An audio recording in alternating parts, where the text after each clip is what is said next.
What is going on, everybody? Washington here, back with another figure to review. And for this review, we're going to be reviewing the third figure of the collective build, a McFarlane figure from the Dark Knight Returns. And this happens to be none other than the Batman. And the Batman is based on the character of Frank Miller's series, the story, the Batman, the Dark Knight Returns. And obviously happens to be a two-part since the story was really long. And for those of you who don't have not seen it, I really recommend you watching this series. This one's part two. There's obviously part one and part two. On the backside of this, the movie, you can read the background. Feel free, pause it if you like. But yeah, it's also really good artwork from the Dark Knight Returns. But anyways, back to the figure. This one happens to be Batman, and you can see it's part of the DC multiverse. On the right side says collective build and horrors. And this one's the third figure of the four figures of this short series.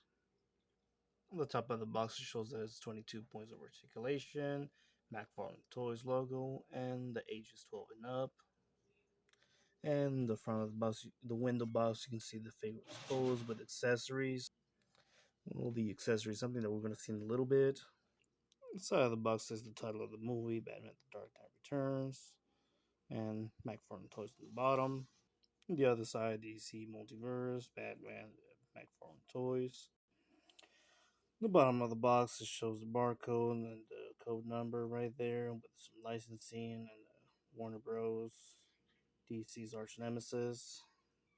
On the back side of the box, it shows a good promotional picture of the figure, and also it shows what the figure contains, which is the accessories, the two legs and the tail, part of the horse.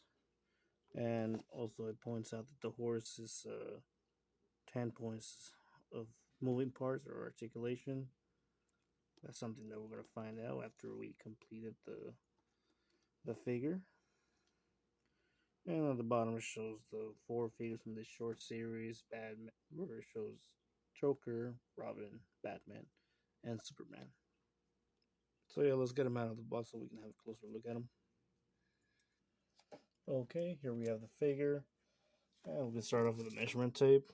And Batman, he measures up a little bit, by the tip of the ears.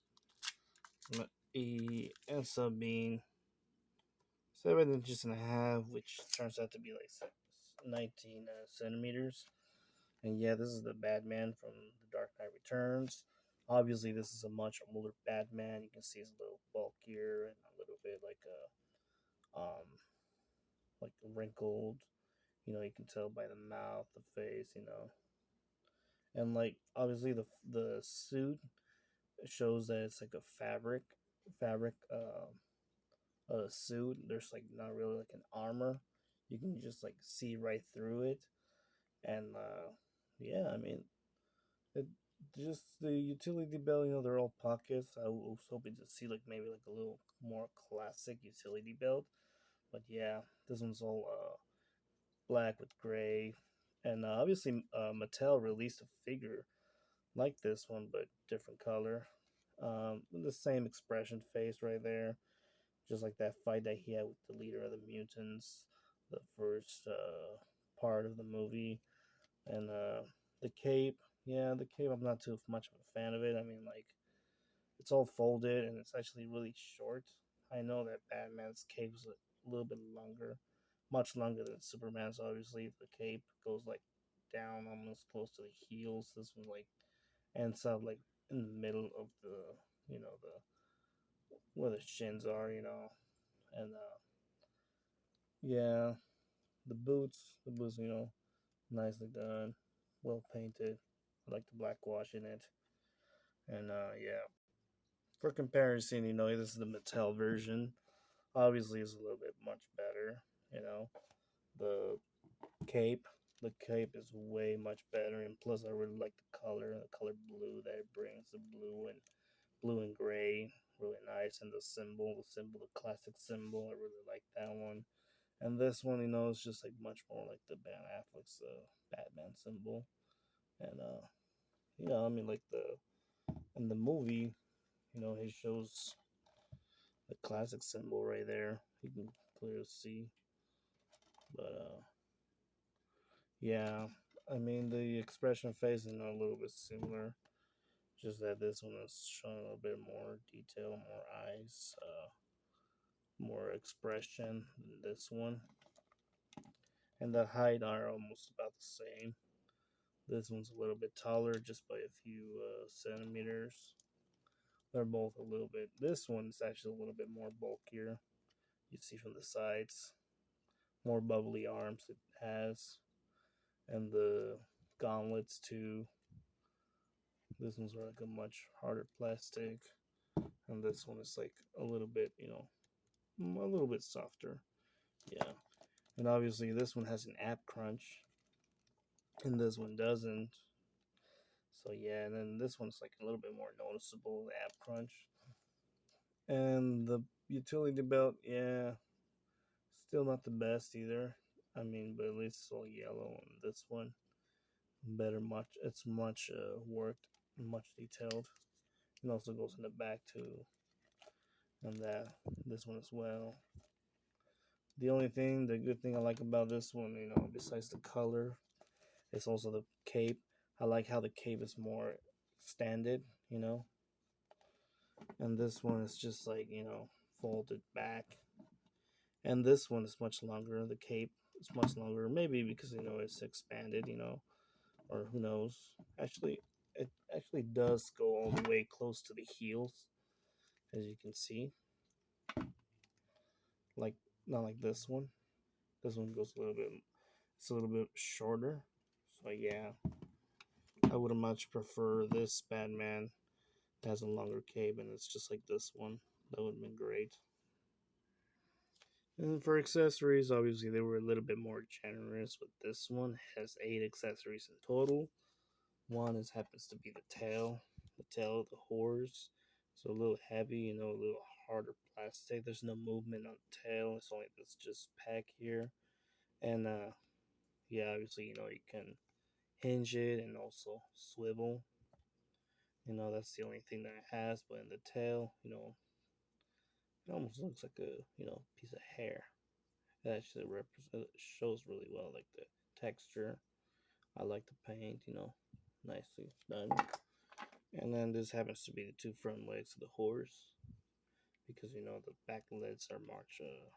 The horse's legs from the back are much larger, and yeah, these ones are. You just peck them right in there, and yeah, and we get two extra set of hands. The two closed fist hands, obviously, he used them for fighting when he fought that mutant leader, or when he's also kicking the Joker's ass.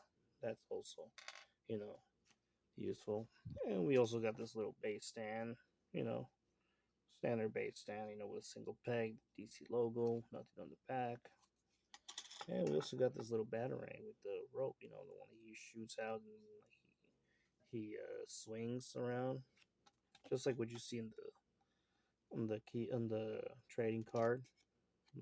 There he's using it. He's on top of that building, and then like in the back, you want to feel free to pause it, read it. You want to read the data file.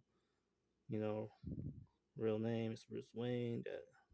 Data file. A little bit of his story. But yeah, this one's actually a pretty good trading card. It looks nice. And yeah, for articulation, obviously Batman's head is on a ball peg with a hinge. Obviously, he has a good range for looking up, about this much. Really good. Looking down, really pretty good range. You can tilt side to side and rotate all the way around, just like the Exorcist. And obviously, he's got those butterfly joints. That's surprising. He's got those butterfly joints. It's really nice. Really nice butterfly joints right there. And he's got those ball joints on the shoulders as well. Good extension on the arms. You can swivel them, rotate them all the way around 360. Really nice. And he's got those single hinge on the elbow, and you can doesn't have a swivel on the bicep, which sucks. I honestly thought it was gonna have a hint on the swivel on that bicep, but it doesn't. But he does have a rotation on the wrist and also a hinge up and down. And yeah, the symbol, it looks like a single piece. Obviously, it's like glued in there. It's not like molded in there. It's just a separate piece that was just placed in there. But yeah, it's a little noticeable when you look at him from the bottom right there. Yeah, and he obviously he has that articulation on the torso. You can tell side to side, and he has a good swivel on the wrist, ball joint on the legs, good extension, good kicking range about this much.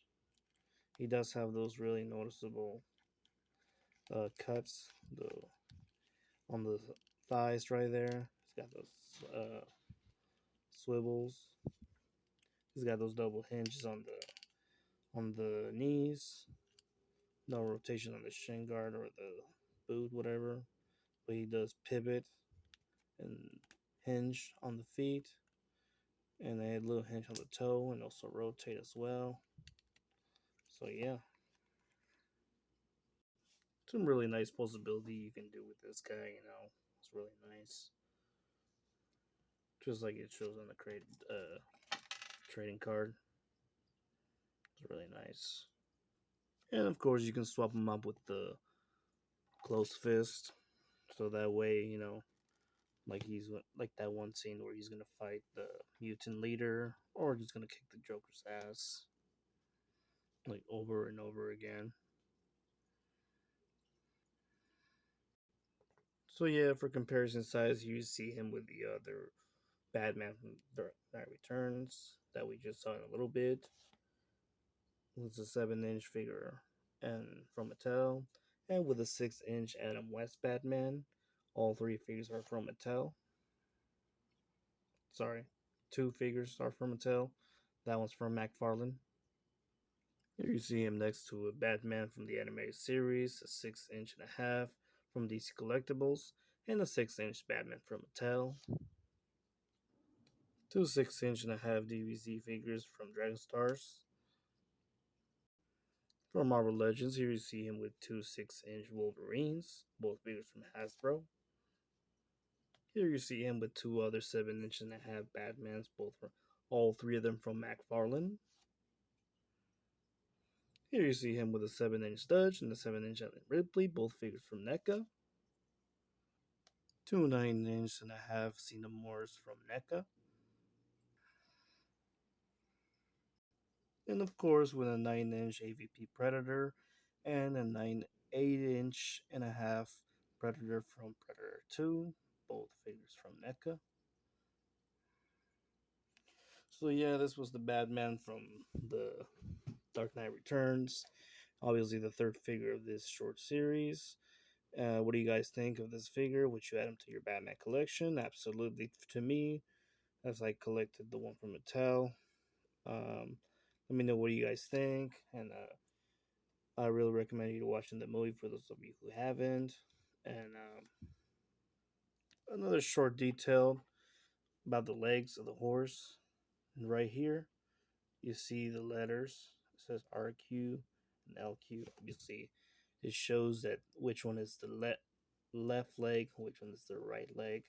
So that way, the horse, doesn't have a right leg on the left, and then the left one on the right. So yeah, that's a little detailed. And yeah, so far the horse is almost completed. It already's got exposed two front legs, its head, the body, and then the seat. With the hangs too. This part always keeps falling off. But yeah, and also the tail too as well. A little hingy and wobbly too. You just need the back legs, and that's gonna be on the fourth figure. So don't you miss on that. And thank you guys for watching, and I'll be seeing you guys next time.